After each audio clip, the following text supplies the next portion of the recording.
morning, class. I want to welcome you to today's discussion. We'll be talking about international trade, looking at it through the three different lenses, the three different perspectives. And we're going to be talking a little bit about an incident that took place back some time ago with the Nestle Corporation and some issues that they had. And we're going to approach it from a perspective of how that might have been dealt with from the three different perspectives. So let's move on to the next page here. We have the Nestle controversy. This controversy was over the company's infant formula and the claim that it was a miracle food for infants who could not breastfeed. In the 1960s, the use of infant formula was no longer as popular in developed nations, and sales had dropped significantly. Thus, Nestle had to do something about that. They needed to take care of the issues at hand. To boost those falling sales, Nestle sent sales staff dressed in lab coats to developing nations in Africa and Asia and Latin America. And while impersonating medical experts, Nestle staff falsely claimed that infants would be healthier if they drank Nestle baby formula instead of breast milk. So this was the story that they were telling the mothers, that their babies would actually be healthier if they used their instant formula as opposed to drinking the breast milk of the mothers themselves. So through an increase in media publicity, Nestle was able to reinforce these claims, even though medical studies showed that breastfeeding was in the best interest of babies.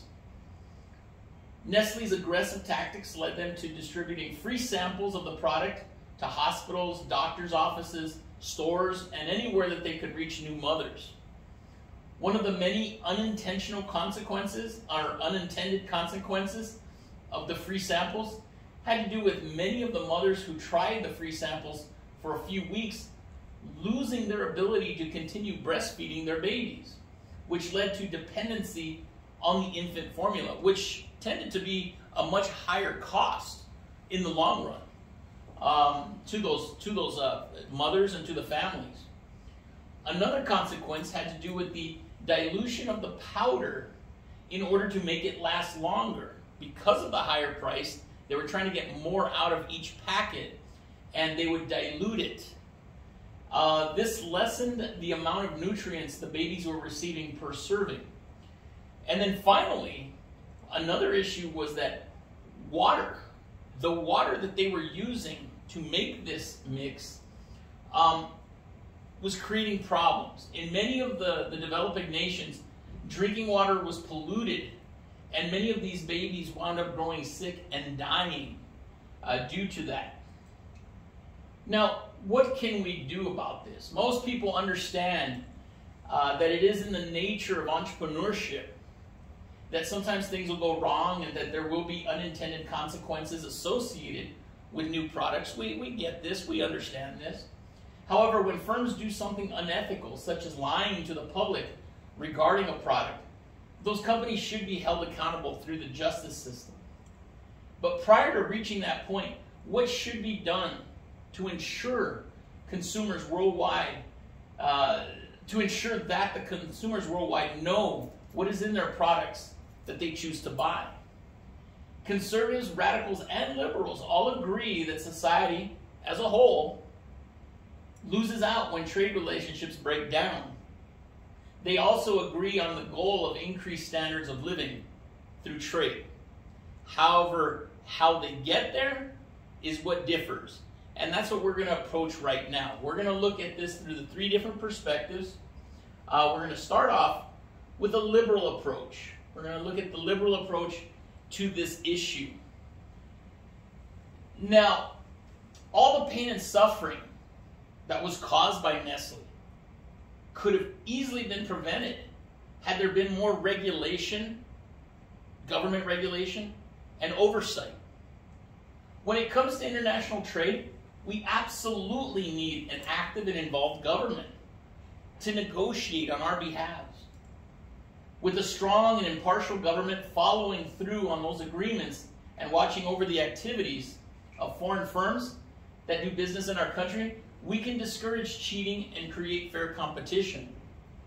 A strong government will ensure that workers have bargaining power, the environment is protected, and that both private and intellectual properties are respected. Through regulated trade, we can achieve a once unattainable level of consumption where we are able to consume more than what we produce.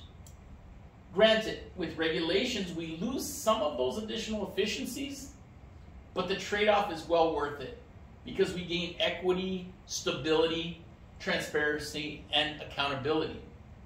We don't want our firms to be destroyed by foreign competitors, so we have to rely on government-enforced tariffs and quotas to keep trade balanced. Now, so far as those conservatives, you get rid of trade protections, you might as well tell the world that we're out for lunch. Without government watching our backs, the U.S. would get the short end of the stick every single time. Conservatives, they don't see that as being an option, that the government should not be involved. And without the government, we're subject to many people taking advantage of us. Worse yet, radicals. Your approach to trade is a tossed salad of misguided idealism and stubbornness. Just because of a few firms may go astray, you want to dismantle the only economic system that has ever lifted the standard of living for the entire world? That's insane. Now, let's look at what the conservatives might have to say about this. Did more regulation convince Nestle to change their behavior? No, absolutely not. It was consumer demand that motivated Nestle to stop causing harm. By boycotting the firm's products, consumers voted with their pocketbooks. Considering that firms are in business to make a profit, they can't afford to lose customers. So they weed out the bad firms and their bad policies. Unlike big government, the profit motive is in free market capitalism is uncorruptible. Government can be extremely corruptible. The beauty of international trade and free market capitalism is that we experience the magic of markets on a global scale. We love when things can be transacted one-to-one. And when we see this at a large scale, global, it's a wonderful, beautiful thing. Now, each member of the global economy should fully specialize, making those things that offer the lowest opportunity cost to produce. This is how we use our resources most efficiently. Let country A produce what country A produces best. Let country B produce what country B produces best, and then let them trade. When we don't fully specialize, we give up the highest possible standard of living. We may not share languages, cultures, or other common grounds, but when we build trust through voluntary exchange, we become essential to one another's well-being, turning strangers into friends. I once heard it mentioned that globalization, a global economy, was the greatest deterrent to war around the world. Think about that for a minute. As far as the radicals, your big policy idea is to export your brand of mass poverty to the world, the whole world. All you see is global capitalism as an obstacle to smaller, less privileged economies from achieving great success. You have it all wrong. When multinational firms do well, this in turn helps the developing nations grow. Let's not forget the liberals. Your trade protections have disastrous results because you, again, miss the big picture. When you see bad things happening in the news, you immediately react by slapping on a tariff or quota to keep imports down and jobs in the U.S. All this really does in the long run is that it will raise prices, limit competition, and offer fewer choices, and leaves us with lower quality products. Now finally, let's look at what the radicals would say. International trade makes the world a better place as long as there is a democratic socialist running the show. In a situation like that, we would specialize maximally and trade freely with other democratic socialist countries. In democratic socialism, nobody worries that foreign firms will muscle their way in and take over the resources because they are all locally owned. Local owners act in the best interests of the environment, the workforce, people from around the world, and the consumer. When doing business with foreign countries, we want to ensure that neither side is being pressured into doing something harmful. For this reason, we carefully choose which countries we are willing to trade with. Worker-owned multinational cooperatives use international trade to spread well-being throughout the world. These cooperatives leverage their purchasing power to promote even more worker ownership, treat their trading partners with greater respect, and take care of the communities and environment where they do business.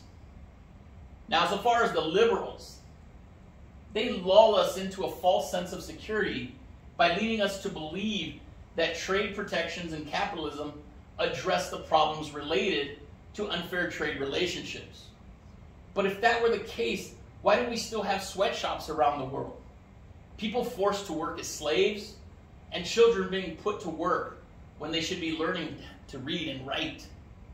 Conservatives, your policy of free trade leaves all nations at the mercy of multinational corporations. As you love to say, firms are not charities. They are in the business of making money, and that is very true.